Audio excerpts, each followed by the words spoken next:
Welcome to the Lean Marketing Podcast. I'm your host, Allan. Today I've got a special guest with me, Brian Smith. He's a very colorful character. He's an incredible entrepreneur, and he's sometimes a bit of a controversial figure in some quarters. Brian founded essentially UGG boots in the United States, or he brought UGG boots from Australia to the United States, popularized them, made them a billion-dollar brand, and exited. Brian, welcome to the show. How are you? Thanks, Alan. I'm great. Thanks. Great to be on your show. You too. Good to have you. You and I had the pleasure of spending a good amount of time in San Diego earlier Yes. this year. It was such a pleasure getting to know you and your story. Very, very inspirational because your story is a little bit of a slower burn, right? So you struggled for quite a long time before you had success with UGG boots. It wasn't an instant success, was it? Very much so, yeah. And ironically, I outlined it all. I wrote this book, The Birth of a Brand, and the theme of it is that you can't give birth to adults, right? Because I'm sick of hearing all these instant riches stories because it never happens that way. But man, it takes time. Every time I hear of an instant success story, I just don't believe it. Well, maybe take us back a little bit. I know it's the 1970s. How did UGG boots come about? How did you bring them to the United States? How did it all happen? Sure, it wasn't rocket science. I had quit being an accountant after studying for 10 years, and I quit the day I graduated. And I had this goosebump moment when I thought, oh my God, all the big trends are coming out of California. And within a couple of weeks, I arrived in LA and I had, rented a little house in Santa Monica and a Dodge van. And I was there for like 3, 4, 5 months, didn't find the next big thing. And it got to be December, late November, and the first storm hit the coast of California, and I was surfing out and in the cold water and the wind and everything. I got out of the water and I was pulling on my UGG boots that I'd brought from Australia. And I had another goosebump moment. And I thought, oh my God, there are no UGG boots in America. And that was my big aha moment. I'm going to be an instant millionaire.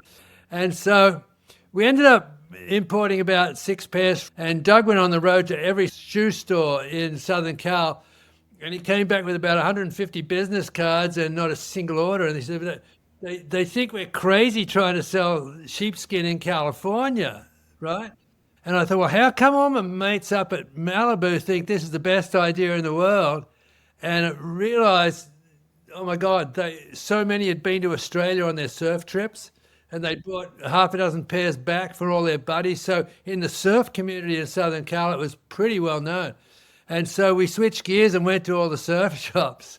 And there was about 60 or 70 shops. So it was a pretty big market for us. So we raised 20 grand, which was equivalent to about 80,000 today. And I sent 15 down to Australia to the factory and ordered 500 pairs. And, they arrived a couple of weeks later. And I went back down to the very first surf shop that I started with, and I go, okay, Jim, how many do you want? And he just stopped me dead. He goes, oh, Brian, well done, man, but we couldn't sell them in our store. We just sell surfboards and trunks and flip-flops, and, you're going to do great in the shoe stores. And I just went, oh, shit, And this happened all the way down the coast, all the way down to Mexico. And when we tallied up the orders for delivery for that Christmas, turned out to be 28 pairs. I wish I could have given up several times on the way, but this one time was like, well, I can't give up. I got, 480 pairs left in the third bedroom and 20 grand of my investors' money. So I ended up having to stick around. Wow. And so you've got early indications that the market wants this, then you go to market and market's like, no, thank you. A great idea, but we don't want to give you any money. What next? For 2 or 3 years, I started advertised models on the beach, with the perfect hair and clothes and, totally fake models on, and the UGG boots were like the main part of the ad. Yeah. And, the sales that next year went to about 20,000, and the following year with better looking models and everything went to about 30 grand. But this time I realized I'm doing something wrong with my advertising. It should be way, way more effective than it is. And by a pure fluke, I was having a beer with one of my surf shop owners, And I was explaining this dilemma, and he said, "Oh, shut up, Brian." And he calls out back to, half a dozen of these little 12, 13-year-old grommets who store their boards in the shop, And he said, "What do you guys think of Ugg boots?" And Allan, every single one of them just, "Oh, those Uggs, man, they're so fake. Have you seen those ads? Those models, they can't surf." And like instantly, I realized I'm sending the wrong message to my target market, right? Yeah. When I saw my ads through their eyes, it was like so embarrassing. They were so fake. And so I was stuck with another dilemma, right? How do I get around this? And luckily, I called up a guy, Pete Townend, who was an Aussie guy. He was living up in Orange County running the Scholastic Surf team. And I said, "Pete, you got any young kids who are going to go pro soon? Because I can't really afford, expensive pros." And he gave me these two guys, Mike Parsons and Ted Robinson. And instead of, posing them on the beach, I just thought, how can I get the most impact? And I said, let's go surfing at Black's Beach and Trestles. And because these surf spots, there's a mile walk to the beach and it's fantastic surf at the end. And I thought that every kid who reads Surfer or Surfing magazine would recognize these walks, right, from different issues. And so I just took shots with my own camera and I selected a couple of those walking to and from the beach. And I ran those ads in October, November, December that next season. And the sales went from like 30 grand to 220, right? And that was when I had this aha moment about advertising and marketing. And that is that you never advertise your product per se, right? You try and advertise the feeling, the emotions, what the consumer's going to get out of it. So that was probably the most key thing I learned in marketing. But the secret then was to translate that into other mediums. So I developed this really cool following. And then when I went to snowboarding, it just increased that, And then I had a problem trying to get back east into, Chicago, back to New York. And I finally was asking a guy who owned a sports store there, "What do the kids do in the winter?" And he goes, they play hockey. And, being an Aussie, I had no idea what ice hockey was all about, right? I knew it existed, but I did not know it was twice as big as the surf market, right? And so I started advertising in Minneapolis in this kids' hockey magazine, and that just took the East Coast. And so it took about, 3 to 4 years after I had that aha moment, but it took that much to saturate the whole country at the youth level. Still pretty small because it was still youth, but it was huge. It was now turning into the millions and, $4 or $5 million in sales. So really big when I finally discovered that. The next challenge was the fact that Americans don't understand sheepskin like Australians do, right? You can get them wet and they'll still insulate, right? So I think one of the biggest breakthroughs, I was in a surf shop and this girl walked in and she went over to the sheepskin section and she was feeling the boots and touching them. And she said, "What are these like?" He said, "Well, I don't really know, He said, "Well, they're expensive." "Oh, yeah, they're really expensive." He said, "Can you wear them? They look very hot." "Yeah, I guess you're right." And I saw her put them back and she walked out. And right then I saw there's a problem. So I came up with what was the cheapest marketing campaign I ever did in 20 years of owning UGG, right? I came up with a 6-pair stocking plan, which was that if you put 6 pairs of these boots in your store, I'll give a free pair to the manager. And so I started to create a salesman. And so that was one of the biggest turning events in the company. We had this mantra in the company. By now I had about 30 salesmen all across the country. And the rule was you do never, ever try and sell UGG boots to a customer until they've tried them on. And once that started, the sales just, from 3 to 6 to 9, just straight up in millions. It was just incredible. So the simplest things can be your biggest obstacles. And it's a matter of having the smarts to, especially to get with the customers and find out what's the objection, because it really isn't the money. It's really not the product. It's they don't get it, and that comes back to marketing again. What makes your customer want to be in that picture? Hey, Allan here. Want to dive deeper into today's episode? Head to leanmarketing.com/podcast for links to all the resources we mentioned, plus some exclusive ones just for podcast listeners. You can also subscribe to get notified when new episodes drop and receive my latest marketing and business tips right in your inbox. That's leanmarketing.com/podcast. Now back to the show. So, Brian, I want to switch gears for a minute. I've seen UGG boots mentioned on social media a few times, and a lot of people are upset that they're an Australian product, and in Australia, they're not. The word UGG boots is not trademarkable, right? And whereas you trademarked successfully UGG boots in America, and so no one other than yourself could use the words UGG boots, right? What are your thoughts to that, and how have you gone about thinking about that? Sure. Well, ironically, it was never my problem, right? Because I sold the company in 1995, which was the year the internet started, right? So I never had a problem, right? So it wasn't an adversarial thing in America and when it began. But the big problem came about when the internet came online and Australians were selling internationally. So the difference between Australia and the rest of the world is that in Australia, if you're the first guy in with your $10 and you fill out the form, you own the trademark. Yeah. The rest of the world, if you can establish first use and continuous use, then you own the trademark. Even if you didn't file or register, you can prove that. You then prove you own the trademark. Yeah. And so I just registered the American one because I was the first and could prove first use and continuous use, right? So that internationally is the standard, and that's been challenged. Believe it or not, I think it was last year, might have been the year before, I had to testify in the US Supreme Court about the day I registered the mark 45 years previously.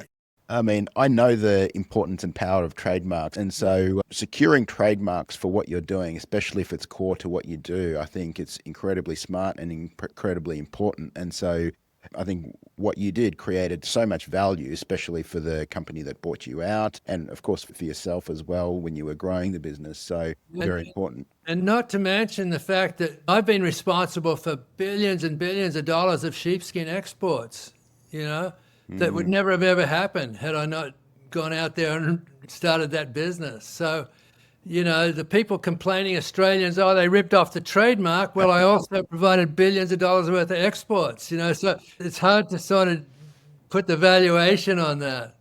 There's always going to be someone who complains about something you do. And so you ended up selling UGG boots. What was your thought process around that? Why didn't you just keep the operation going? Why did you exit? And what were your thoughts? Okay. We got up into the 12 to 15 million, let's say the $12 million range. And it was growing to the point where I just really couldn't finance the production needed to satisfy the demand that I'd created because I was really good at marketing and sales, right? Yeah. And the orders coming in were so big that it looked like we were going to do $25 million in sales. Wow. And so I realized, my God, there's no way I know how to finance that. And if I had tried to hang on and do it myself, I knew I would just fail, right? The company would implode. And I ran into a buddy of mine who built his company up to about $60-70 million and then took it public, right? And I was going to this trade show in Atlanta with a potential problem of 20 million in sales. And I saw Doug up at the other end of the baggage claim at the airport. And I just got goosebumps again. And I thought, oh my God, I know he's sitting on about $28 million in cash because of the IPO. And we're about to go broke. And he dies every winter. Our company dies every summer. So by putting these two together, we got a 12-month sales force, 12 months warehouse, 12 months admin. Everything was so right. So I walked up to him and I said, hey, Doug, and I said, if ever we're going to get this going, mate, now's the time. And so that afternoon, we had the accountants back in California talking to each other. about, some sort of acquisition or financing. And we ended up closing in October that year and bought the UGG brand. Wow.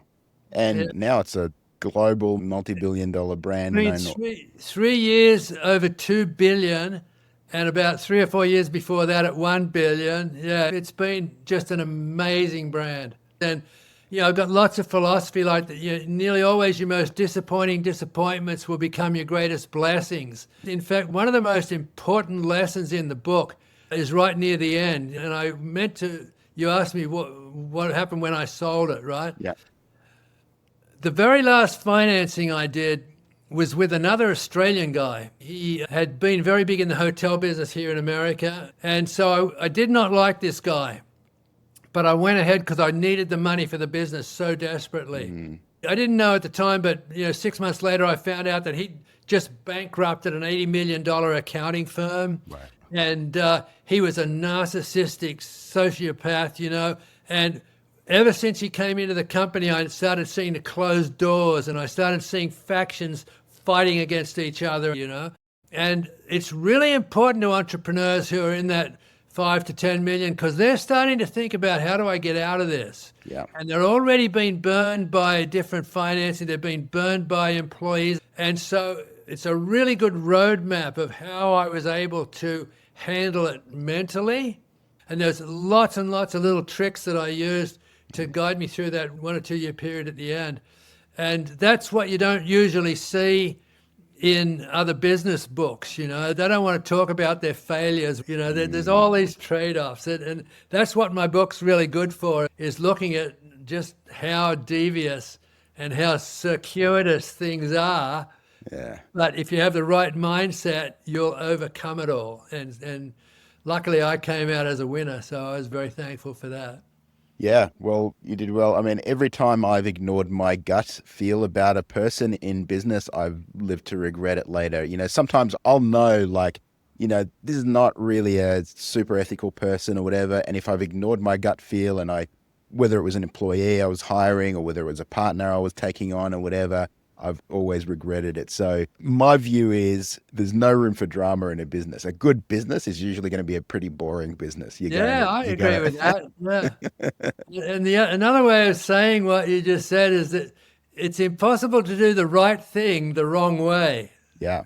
Right? Yeah. The right thing is I get money in the company. The wrong way is look what comes with it, the baggage, You got to be strong enough to withstand the negative part.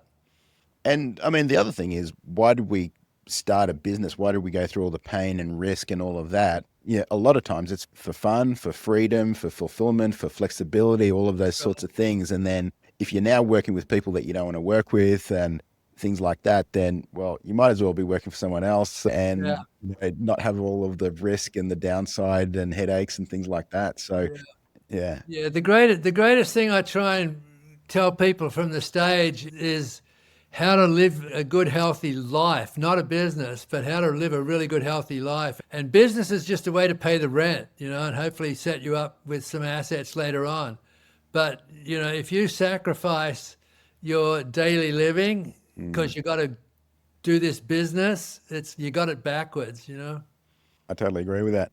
Well, Brian, you've certainly done that. Thank you so much. I appreciate your time, and I appreciate how gracious you've been both now and earlier in the year when we got to hang out for a bit. So is there anything I didn't ask you that I should have asked you? No, I think I could go on for hours and hours, especially on advertising and marketing, but it's all in the book. The book is really like a roadmap, and you can get it on Amazon, and I'd like to just get out in front of as many people as I can from the stage. Love to get a tour back in Australia going sometime, that'd be a treat. That'd be cool. Well, we'll see if we can make it happen. So I'll see you either in Australia or in the US again, and thank you so much for being on. I really appreciate it. Hey, great talking, Allan. Thanks so much. Thanks for tuning in to the Lean Marketing Podcast. This podcast is sponsored by the Lean Marketing Accelerator. Want to take control of your marketing and see real results? With the Accelerator, you get proven strategies, tools, and personalized support to scale your business. Visit leanmarketing.com/accelerator to learn how we can help you get bigger results with less marketing. And if you enjoyed this episode, please leave a review or share it with someone who would find it helpful. See you next time.